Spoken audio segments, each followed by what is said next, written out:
My next question was, can they report to civilian systems? But obviously that's something you've just highlighted. Um, how is it that the military can go out in full glare of the public, as you say, and then completely retract it and do nothing about it? Is that specific to the fact that we don't really have any legal recourse to kind of make the military accountable for doing what it says it's going to do legally?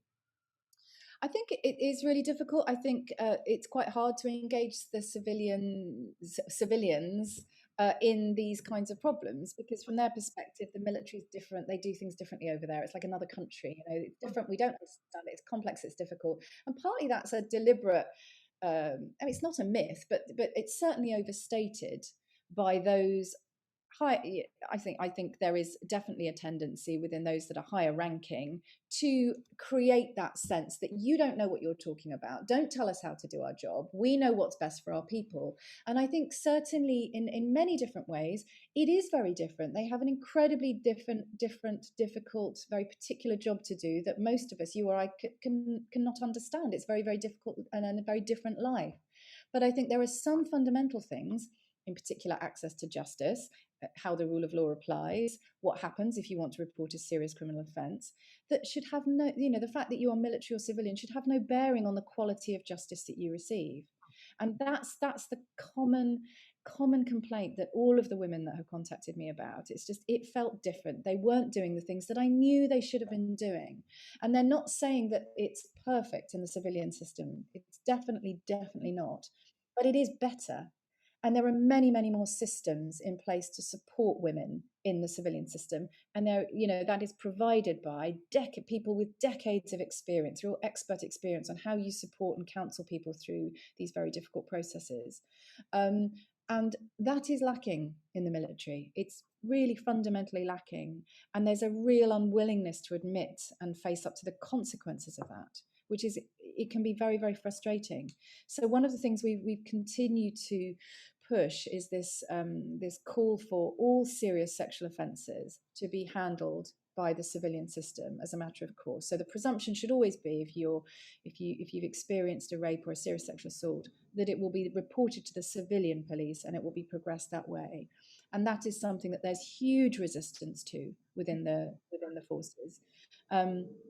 Notwithstanding the fact that it was never Parliament's intention in this country that those kinds of cases would be handled by the military themselves. It was always Parliament's intention that those serious offences should be taken forward in the civilian system. But over time, over the last sort of few years, what we've got is a kind of weird mission creep, where the military police are taking on these cases, and the more they're taking on, the more they're doing. So each year you see the numbers going up and the outcomes are not good. We've done a huge amount of work on this in the last year. In fact, three incredibly brave women who are survivors of rape, challenged the Secretary of State on this issue, on his refusal to consider whether these cases ought to go to the civilian police. And the reason they brought that case was because there was an independent review which the Secretary of State commissioned several years ago, and it finally reported last February 2020. And the outcome of this review, which was done by a very distinguished civilian judge, supported by a very experienced former chief constable of civilian police, their first recommendation was, you guys shouldn't be handling rape cases.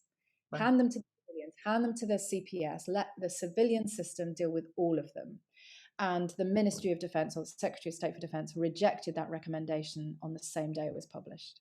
Oh, there was no public debate, no process of consultation with the services, certainly the people that would be affected in the services.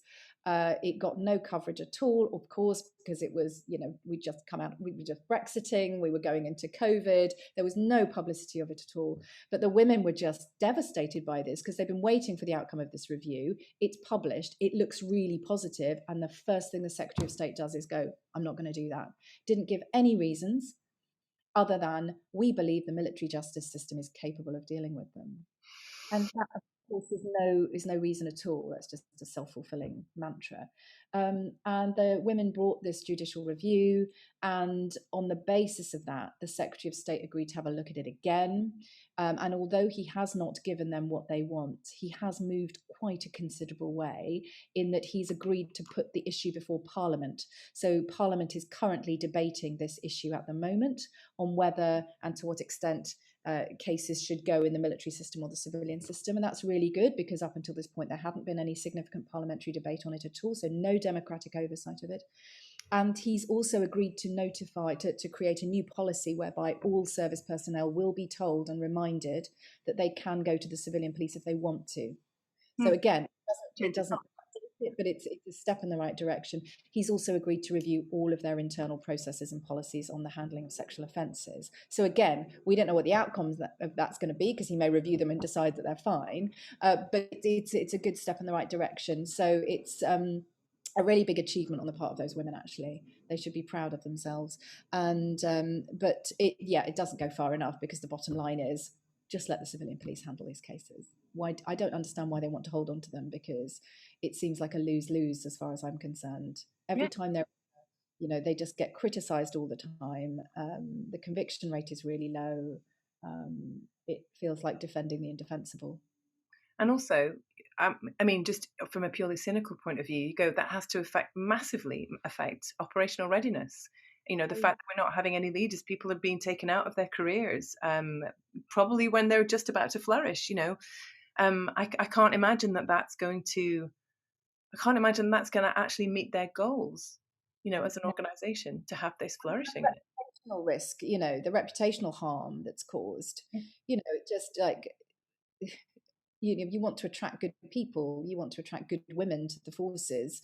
If you are presiding over a system which is perceived not to be able to deliver justice to them if something goes wrong, that's not good for recruitment. That's not good for operational effectiveness. Right. Exactly.